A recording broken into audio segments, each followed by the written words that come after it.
Some people are going to like this person, some people are going to like this person. And when we start to play that game, trying to please everyone in worship, everyone loses. Because we've made it about us and not about God. If not music or taste, then what?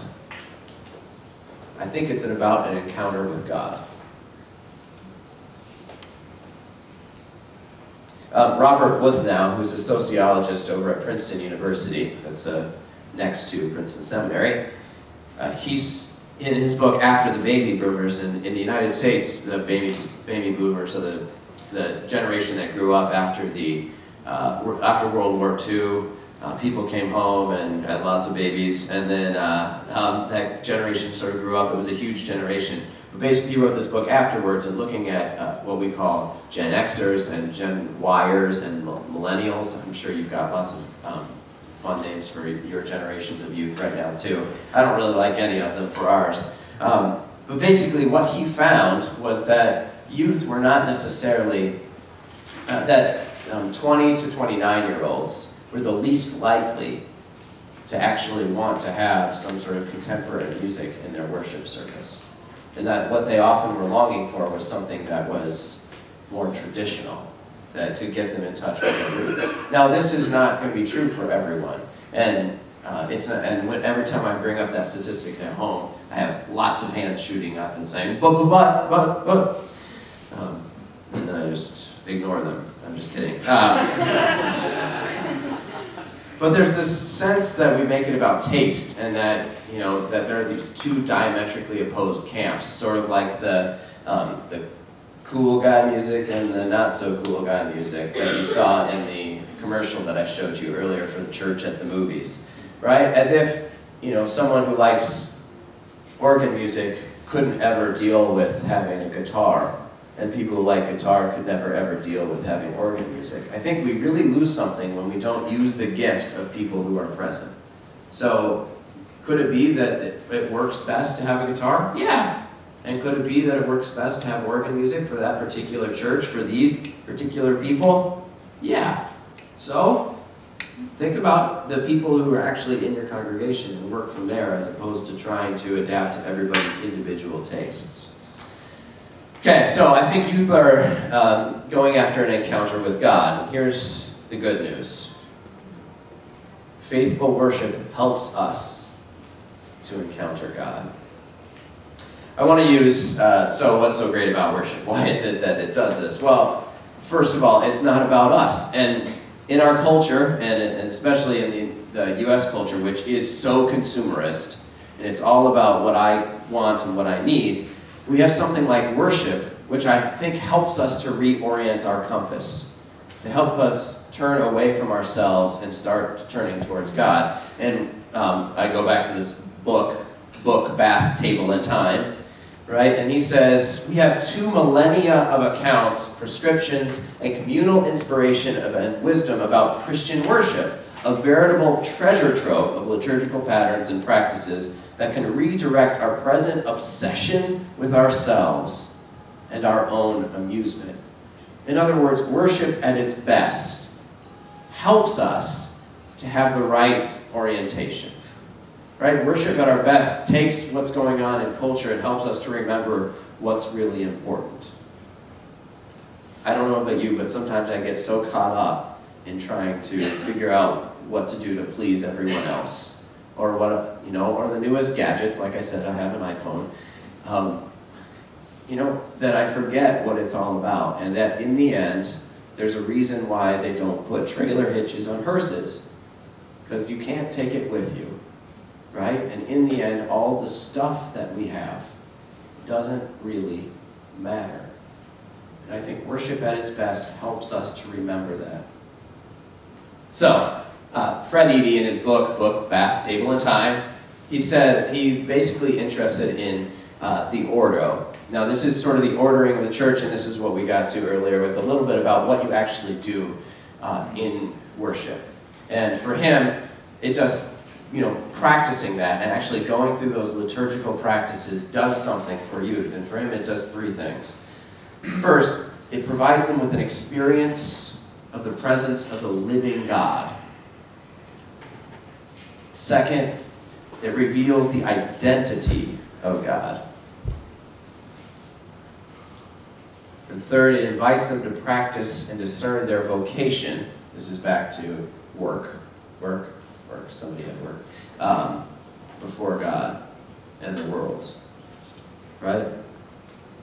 This is not it. That's not all that worship does. But I think worship at its best when we're allowed to, actually live into it. I think it can do those things. And it can present us with opportunities that we don't have otherwise to fail. To try on those gifts that we've been given. I mean, we had a lot of people, or at least 2 people, mention something about gifts. Worship is about expressing gifts or having the opportunity to. Well, if that's the case, it's also a place to find your gifts and to use them, to see if you know how to use them well. So I mentioned earlier that I started off in theater as an actor, and part of the reason I went into the ministry was because I thought that the gifts that I had that lent themselves to acting could also lend themselves well to a life in the church. And part of that was because I had the opportunity to use my gifts in church, and to hone my gifts in church, and to try them out, and to see if I was any good at it. That seems to me to be a really important thing. Can I turn this? Okay, here's the irony, the second irony of the day. When we shift the focus away from us, something happens to us. We're formed. We have this idea that, if we take our eye off the ball, or if we shift our orientation towards God, we might lose something about ourselves, or we might lose something about the choices or the taste that we normally would like to have in worship. But that doesn't end up being the case. That what ends up happening when we're able to have a proper orientation in worship, when we're able to finally make it about God, something happens to us. So with the understanding of liturgical catechesis, anybody heard this word before? It's totally foreign. I mean, I know it's foreign because it's English, but okay. So liturgical catechesis is this idea that Christian instruction about meaning, purpose, and can happen as a part of your participation in the practice of worship. So that as you're sitting in worship itself, something happens to you. You're formed. And this is why I think it's important to even have young kids in worship. Now, I'm sort of, I say this, and then my 3-year-old at home, we were trying to figure out, okay, should I practice what I preach and actually have her in the worship service, or is she in the nursery or in Sunday school? And I'm not good at this, so we're trying. And but I think it's okay to be confused in worship for a little while. And it's okay to have some mystery in worship. Now, that's not to say that you have to leave people there. I think you have to build structures both in your worship service and outside of your worship service. They're going to help you to understand what's happening when you gather together.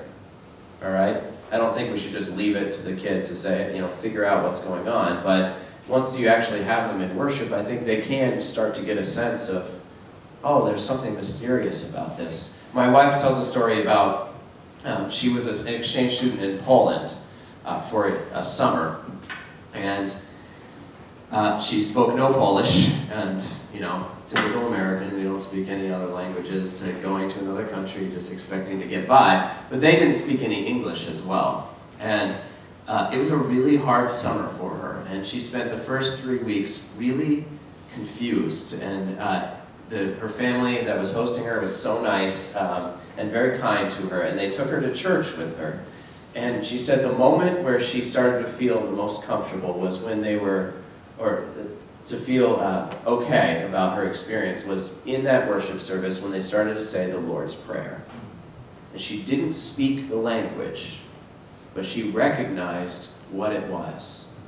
And that suddenly there was this connection that they had, whether she understood the exact words or not. that was beyond the language that they used or the color of their skin or any other classification that we tried to put on. And suddenly she felt welcomed and home. And I think sometimes we don't take into account that our worship services, as they've traditionally been practiced, are designed to bring people in, to express the mystery of God and to keep our orientation in the right place. Now, it's not as if I'm saying you can never change anything in worship. Don't walk out of here saying, let's go get out the oldest book of worship we can find and just start doing that, because that's not what I mean at all. I think innovation is definitely possible and you can change things, but if you're going to change it, I think it's best to change it together and to think through it together and about why you're doing it and to constantly keep reorienting your compass so that it's always directed towards God. It's hard to do, but I think it's a really important aspect, and it's one way that we communicate the gospel informally. Okay, I've given you a lot of information. I know, I'm sorry. That's just who I am. All right, but what do you want to do with it now? So here's some ideas. Include, include, include. All right? I think what Jesus did really well in his ministry was to include. It's hard to think about any aspect of the gospel in which Jesus did not include someone, right? He wasn't an exclusive person. And I don't think it's such a bad thing to have Jesus as our model, all right? So if Jesus included, we probably should as well. Just putting it out there.